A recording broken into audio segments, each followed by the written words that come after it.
3년 전에 사드 사태가 터졌을 때 그때 이제 롯데가 이제 상당히 곤혹을 치르고 직격탄을 맞았는데 결국은 철수했죠. 롯데백화점이 철수하기로 한 것 같습니다. 견디다 못한 롯데 측은 철수를 최종 확정 짓고 본격적인 내각 작업에 착수했습니다. 그런데 대기업인 롯데 측에서 중국 시장의 그 불매 운동으로 인해서 물론 손해는 많이 봤겠지만 임팩트가 제 생각에는 별로 안 될 것 같습니다. 저야말로 굉장히 큰 희생양 중에 하나였습니다. 그 얘기를 잠시 드리겠습니다. 2016년도에 흑룡강성 중국에 이제 이 일이 들어왔습니다. 수화시내의 어떤 거리를 우리나라 가로수길처럼 활성화되게 설계를 해달라, 거리 설계를. 그런 얘기를 하셨습니다. 여기서 잠깐 참고적으로 그 수화시라는 게 하얼빈시 바로 옆에, 바로 이제 위쪽, 북쪽 쪽에 이제 접경에 서 있는데, 근데 시가 굉장히 큽니다. 이게 직할시 정도 되는데, 그 크기가 35,000평방킬로미터인데, 경상남북도 합친 면적 정도 되고요. 인구가 한 550만에서 600만이 되니까 그것도 마찬가지로 경상남북도 합한 정도의 인구가 이제 수화시입니다. 우리나라의 그 광역시처럼 그 밑에 여러 가지 현, 시 이런 것들을 거느리고 있습니다. 어쨌든 그 시장님이 저희 뭐 테스트 겸 하신 것 같습니다. 제가 관여를 처음에 안 했었습니다. 저희 팀장들이 해서 한 2번 정도 가서 프레젠테이션을 했는데 그쪽에서 딱 호응을 안 하는 그런 거였습니다. 그래서 한번 적극적으로 해줬으면 좋겠다 하고 이제 직접 말씀을 하셨고 제가 직접 손을 대보기로 했습니다. 근데 막상 해보니까 이제 특별한 게 없지 않겠습니까? 뭐 예쁜 샵 같은 거 이렇게 정렬하고 이것저것 하는 거야 누구나 다 생각할 수 있는 건데 그 꼭 이제 한국 사람이 아니더라도 어떤 특색 있게 하는 거, 또 한국에서 가로수길이라는 게 뭐 누가 설계를 해서 사람들이 붐비는 것도 아니고 근데 이제 그런 분위기에 대해서 자꾸만 욕심을 부리시니까 고민을 했는데 일단은 여러 가지를 찾아봤습니다. 아마라는 거 혹시 아십니까? 린넨, 아마CU, 뭐 아마C 건강식품으로 우리나라 그 당시에 굉장히 각광을 받았었더라고요. 그런 아마가 그 중국의 한 70%, 60-70%의 집화를 하고 그쪽에서도 많이 나는 곳이 바로 수화시라는 것을 제가 이제 웨이보를 조사하다가 그걸 발견을 했습니다. 두 가지였죠. 보통의 방법으로서는 뭐 그 사람들한테 어떤 임프레션을 못 주겠다 해서 두 가지를 이제 잡았던 게 바로 그 모형 제작하고 아마에 대한 이제 어필을 하는 것이었습니다.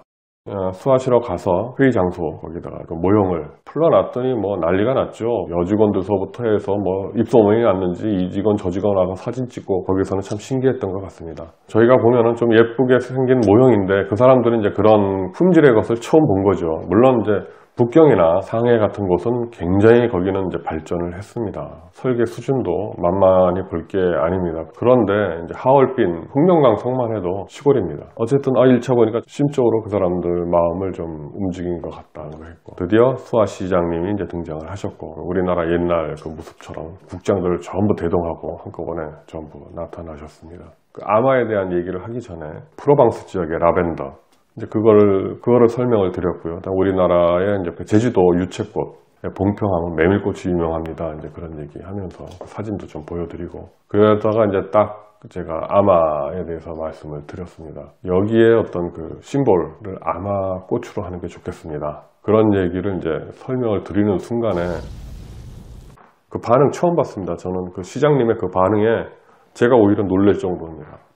야마라고 하더라고요. 야마 하면서 이제 감탄사를 뿌렸습니다. 자기네들이 뭔가 부족했다, 마음에 안 와닿았다 하는 거가 완전히 충족이 됐다랍니다. 제가 얘기하는 그 아마에 대한 그 심볼에 대해서 너무너무 좋아했습니다. 뭐 어떻게 뭐 새로울 것도 없죠. 뭐 우리나라 웬만하면 뭐 고추 아가씨서부터 시작해서 뭐 굴비 아가씨 이런 어떤 심볼을 지방마다 주는 그런 색채를 좀 응용했을 뿐인데 아마 그쪽에서는 그 생각이 미처 안 났었던 것 같습니다. 근데 시장님한테 이제 그거를 어필을 했을 때의 그 시장님 표정이 아직도 잊을 수가 없습니다. 아주 뭐 대박을 터뜨렸습니다.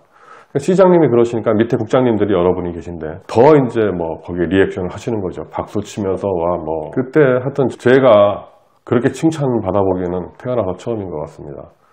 저희가 프레젠테이션 했으니까 그건 이제 기본 설계이기 때문에 디테일한 것도 이제 저희가 해갖고 와야 되고 저희가 이제 다시 하얼빈으로 가는 걸로 생각을 했는데 그 시장님이 저희를 잡고 안 놔줬습니다.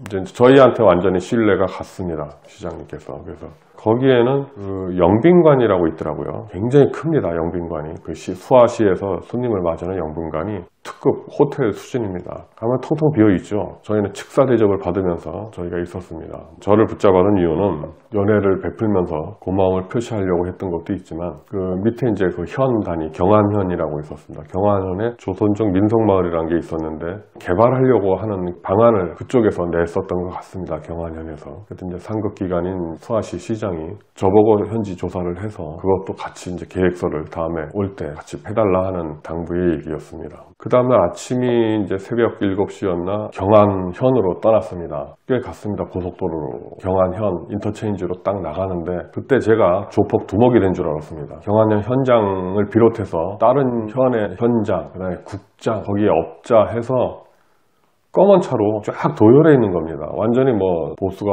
온 것처럼 저희를 맞이하는 겁니다. 그분들하고 인사는 다 했습니다. 그 경안 현장 차에 같이 탔습니다. 수아시 시장님이 직접 경안 현장한테 전화를 했으니 이분이 얼마나 뭐 아주 알아서 저를 잘 모시더라고요. 민속 빌리지를 저희한테 추진하기로 했고 뭐 그 정도만 해도 충분하다고 생각을 했습니다. 저희가 이제 목표로 한 거는 그 일이 목표가 아니고 그쪽 그 건설회사 우리나라 치면 이제 큰 현대건설이나 뭐 이런 거에 그쪽에 편입이 되고 또 저희가 어떤 설계회사로서 수아시 당석이나 아니면 수아시 시장님의 지지를 얻어서 저희가 굉장히 큰 프로젝트가 되기 때문에 우리의 스케줄 앞으로의 일에 대한 방향, 희망에 부풀었습니다. 그리고 왔습니다. 그 수아시 내 이제 2개 프로젝트가 또 한꺼번에 걸렸기 때문에 특별 그 중국 팀을 결성을 해서 작업을 해 나가는 와중에 사드였습니다. 상상도 못했죠. 그 사드 얘기가 나올 때 뭐 사드하고 저희하고 무슨 상관이 있겠습니까? 야, 근데 딱 끊어집니다. 연락이. 사드 문제로 해서 뭐 한국 상품 몰아내기 이게 이제 첫 번째 롯데백화점이 완전히 뭐 결단이 났죠. 더불어서 저희도 결단이 났습니다. 중국 진출에 굉장히 큰 그 청사진이었습니다.